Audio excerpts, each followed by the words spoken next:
Thank you, thank you. Hello and welcome to Newsnight. I'm Trevor McDonald, and for 30 years, I brought you the news. Although I can now reveal that not all of it was true. Bird flu is something I made up with Mark Austin during a boozy lunch. And by the way, if that taxi driver is watching, no, it wasn't me in The Shawshank Redemption. Stories making the headlines tonight.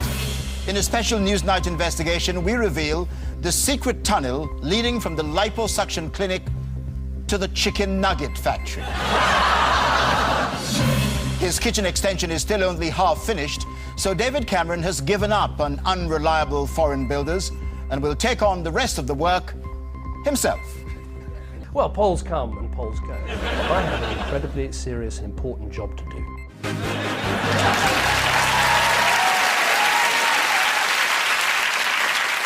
Providing expert analysis of the major news stories of the past 7 days is my news team, Marcus Brigstock, Frankie Boyle and Clive Anderson.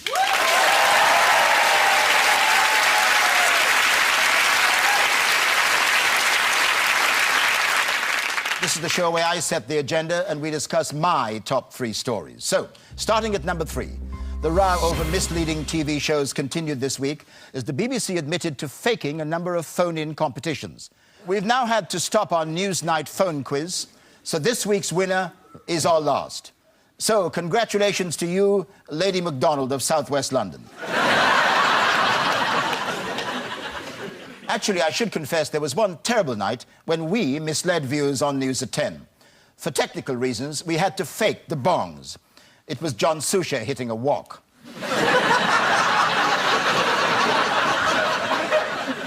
Marcus, do you have anything to come clean about? This whole thing has been disgraceful, and you know, the fact that it includes children in need and comic relief and sport relief is awful. It turns out that children aren't in need at all. The whole thing was a complete lie. Africa, they're fine. Completely fine. They just got some people to sit about in dirty houses while they filmed them. They filmed the whole thing at a nudist camp in Brixton. That's right. That's exactly what they did. I read this week in one of the Murdoch papers, Pudsey Bear, not a bear, it's a bloke. Do you know, behind his eye patch, he has a little photo of a crippled boy that he laughs at throughout That's true. Yeah. That's true.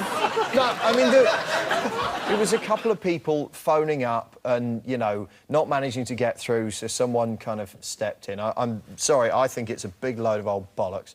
You seem very keen on this. I do. I think the fuss that's been made about it, I can't understand that the BBC seems to have some kinky fetish for abusing itself at the moment. You know, they publicised the Alistair Campbell diaries until every broadcasting moment was filled up. He's the man who tried to destroy the BBC. And now with this thing, they're bent over a desk going, "Oh, yeah, beat me. We have been so naughty.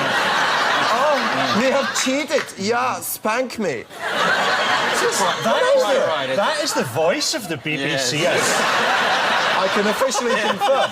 That's a fake voice. Yes. I'd love to get that on World Service. Hasn't there always been an element of dishonesty in television? Yes, it's completely dishonest. You know, Any Dream Will Do, those people aren't even gay.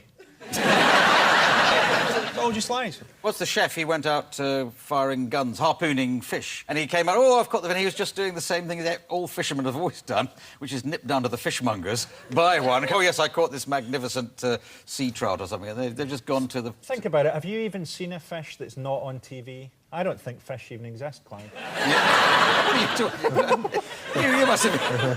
In batter, you know that stuff you get in batter? It's not all Mars bars, you know. So it's... What's the most dishonest thing you've ever done on TV? I once had Anne Widdecombe on my show and pretended to be pleased to see her. You did a whole series with Anne Robinson, of course, so you're... I did do a whole series with Anne Robinson, but I never pretended to be pleased to see her. It was wretched, and I think that showed on my face. It didn't show on hers, it was all tied in a knot behind her ears. She gets a hard time about her plastic surgery, but come on, with those saved wrinkles, she could donate somebody a perfectly serviceable scrotum. I think that's the singularly most unpleasant image I've ever been asked to call to mind. background. I'm not saying anything about it because I was presenting a radio programme a couple of weeks ago. I had to read out a very long apology because of something that somebody else had said about her in the previous week. So she has lawyers watching all programmes for all references there, and a charming and talented presenter she is too.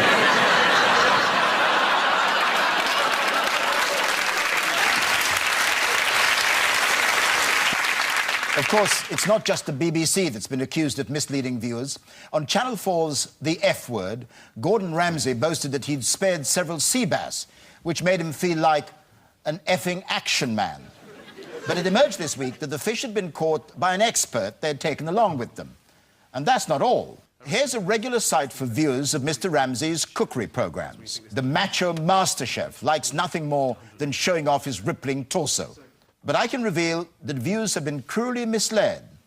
Posing as a pastry chef, I went undercover to film... What's so surprising about that, for God's sake? I can do this stuff, you know. Posing as a pastry chef, I went undercover to film this secret footage. A restaurant owner's best investment will always be in the chef. And if you haven't got that sort of major asset downstairs in the kitchen, then forget it. The guy's got to be a motivator, he's got to be a leader, he's got to make money, he's got to bring customers back, and kill it.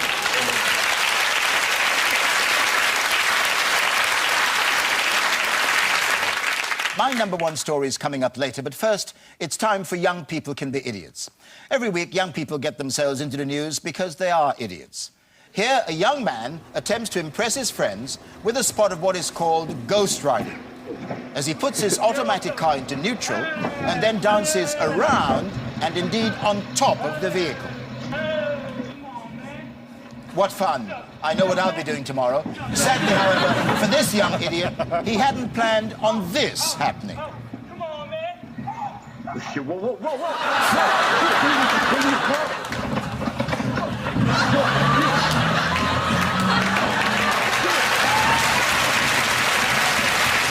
Does that work? You just put your car in neutral and then you can dance around on top of it. Is that better than having somebody driving it for you, or is it just the extra danger? I have no idea, but I'll tell you after the weekend. Yes. Oh, I'd love to see that. Yeah. Your Bentley with Trev 1 on the number plate. You sitting on the top of it. Bong!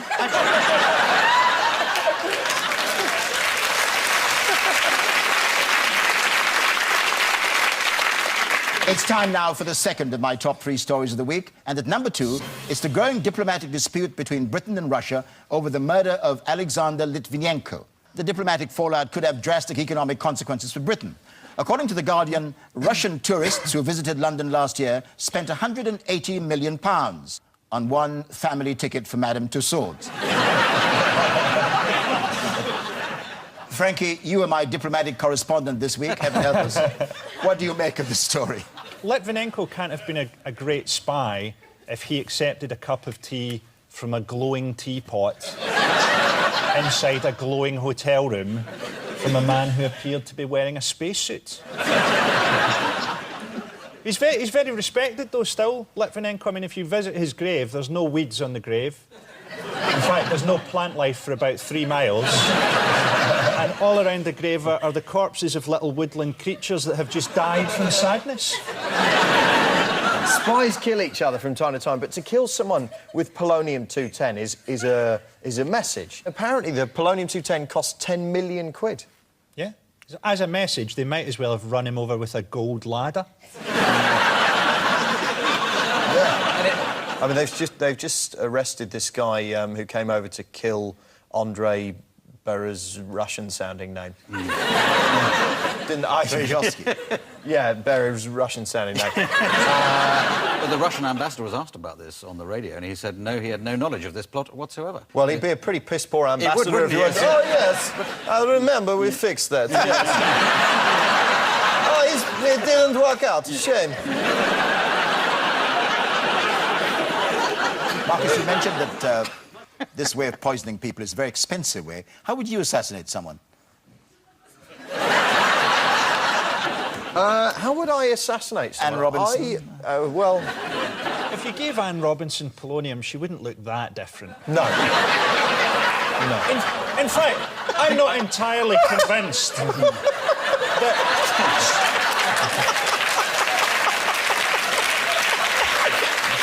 I'm not entirely convinced that Anne Robinson's whole career isn't just the result of someone giving polonium to an orangutan. I heard that the Kremlin equipped her eye with a special polonium laser, and on the weakest link, as each person gets voted off, and she goes... That's them infected for the rest of their life. Thank you, team. Coming up on Newsnight, BBC reporter Alan Johnson has returned home safely from the Middle East, but the threat of kidnapping remains rife, and many correspondents are still at risk. Well, let's rejoin our Middle East correspondent, Julian Mannion, now. Julian, Hamas appear to have taken... we seem to have lost Julian Mannion. He was there a few moments ago. He's not now. We'll try and get him back.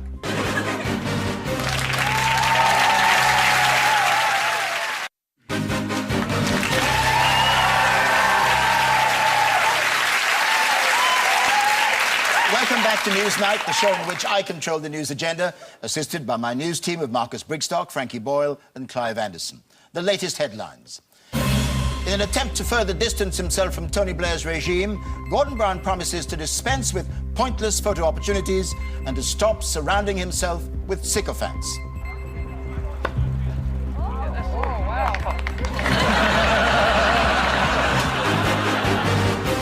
Gentlemen, which news stories have particularly interested you in the past week? But the big story, Sir Trevor, is obviously the release of the Harry Potter book, and if anyone hasn't managed to get hold of a copy, I have it here. Very, very exciting. Just have a bit of... I had a flick through it earlier, and it turns out... you won't believe it, but it turns out that... it's tremendous, it's extraordinary. It turns out Harry's not a wizard at all, he's a Scientologist.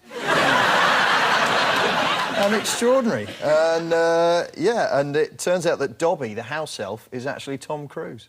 I'll tell you something else. I didn't know this. J.K. Rowling, it turns out, is really good mates with Gordon Brown.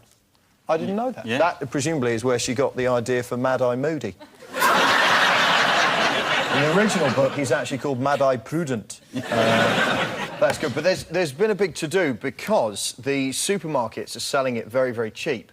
In fact, they're selling it for less than it cost them to buy it in order just to get people in the store, but more importantly, to crush independent bookstores, because that is their aim. I've got one of the cheap supermarket versions here. This is the Tesco value range.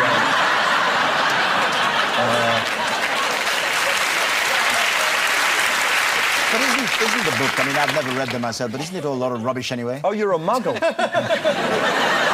There's a thing, isn't there, if it had been actually sold at the recommended price of £18, there'd have been a lot of poor children in Scotland who'd have had to make real sacrifices just to get the book. They'd had to cut back on their drinking, smoking, maybe not buy their children nappies for a week. What's your story, Clive? Well, my story is there's been an outbreak of admissions of drug taking in the cabinet again this week. This happens from time to time. For some reason, politicians are asked to admit whether they smoked cannabis or not. They don't admit other offences. They don't kind of go, oh, yes, I've driven lots of times at 45 miles an hour in a built-up area, or I've, I did, scrump apples, or I went to shoplifting as a child, or I shot a man in Reno just to watch him die. They don't do anything like that. That's the Minister for Overseas Development, Johnny Cash.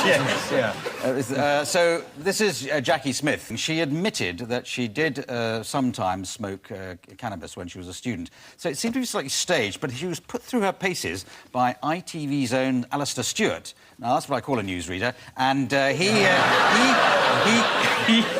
gave her a real grilling. He was trying to nail her, if that's not the wrong expression. Let's see him do it. David Blunkett didn't, Charles Clarke did, John Reid never told us. Why did you share with us this morning that you did? Well, I got asked, and... Were you asked? Did you ask to be asked? No, I didn't. Did GMTV know that was going to be on the agenda today? I don't know, but, I was asked, I answered, I said it was more than 25 years ago, and I did it a few times. Did you inhale? I did, it was wrong. Did you enjoy it? Not particularly. But did you try anything else? No, I didn't. So he really had her on the ropes there. Absolutely. And if you go back to the shot of him, he was even doing a bit of subliminal sort of... Look, he's got a cannabis plant growing behind him just to... What about I will happily vote for the first politician that tells me that they sniffed glue. Well, Boris Johnson might be the one. Let me see how much you guys know about cannabis. Do you know the slangs? Tell me some slangs for cannabis. Skunk, spliff, Hash. dope, hash, blow, Bang. weed. Hubbly bubbly. Well, that's more the bong, but go on. Jiggleweed. Jiggleweed. Jiggleweed? Where are you getting yours? Chillums. Wow, it's true what they say. You did appear on News at 10 after several bombs.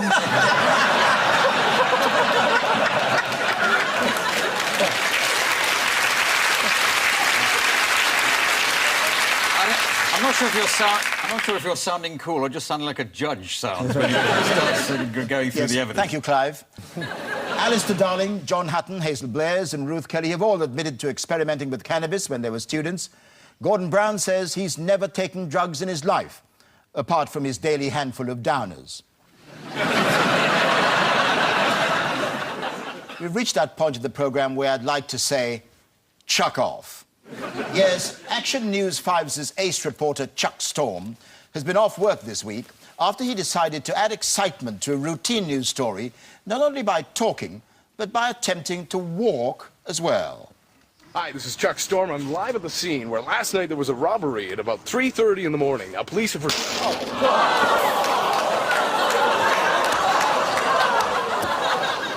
That appeared to hurt so much, I'd like to see it again.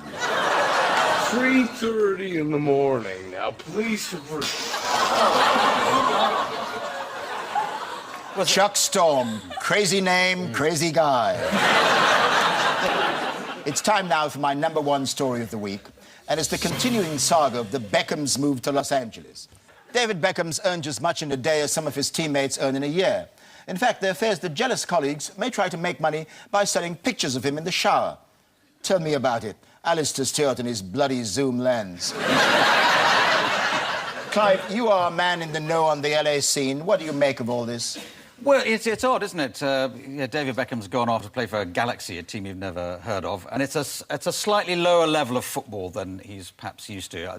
The Major League Soccer, it's not the level of the Premiership or the Championship, it's about the level of the England national team. It's that sort of level of team. And you're quite right, Sir Trevor, his wages are quite extraordinary as compared to everybody else. So he's getting $6.5 million, and right the way down to the bottom, old Lance Freese, he gets $12,900. To be fair, though, I bet Lance Freese is shit. I bet he's got, like, one eye or something.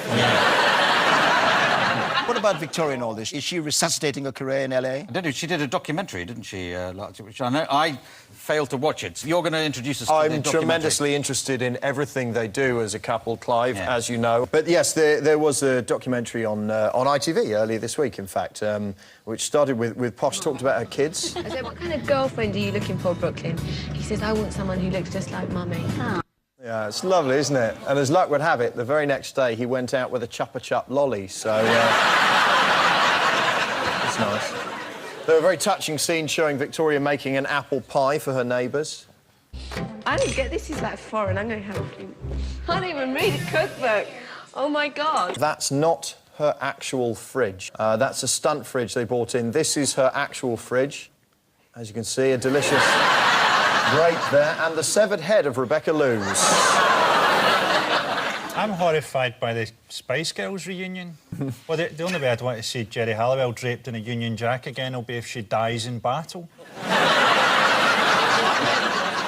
Have you seen them all standing together? They look like different stages of coping with grief. Thank you, gentlemen. Before we go, there's just time for Gordon Brown's Too Fat. There were many reasons why people didn't want Gordon Brown as Prime Minister. He's a control freak, he hasn't been democratically elected, and worst of all...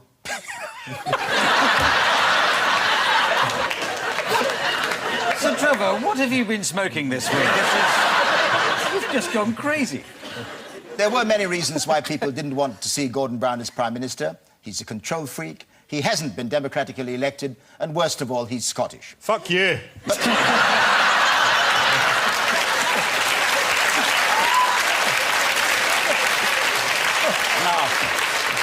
That was a good impression of Gordon Brown. That was convincing.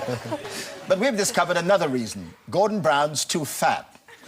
That was the actual reason given by this child's mother to our researchers for this unique display of genuine emotion when Tony Blair left office.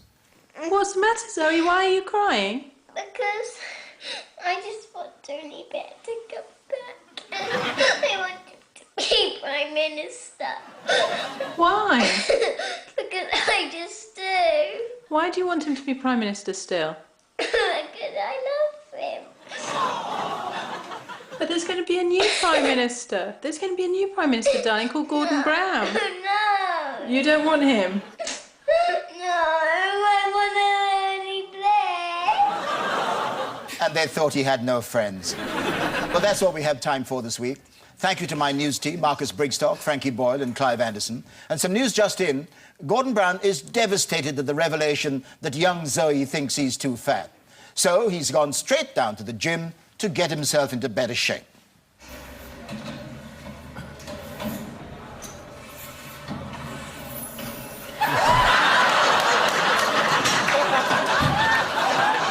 That's it. Good night.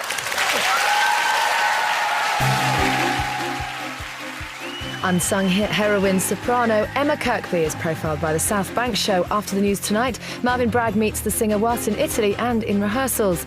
That's the South Bank show at 10:45 on ITV1.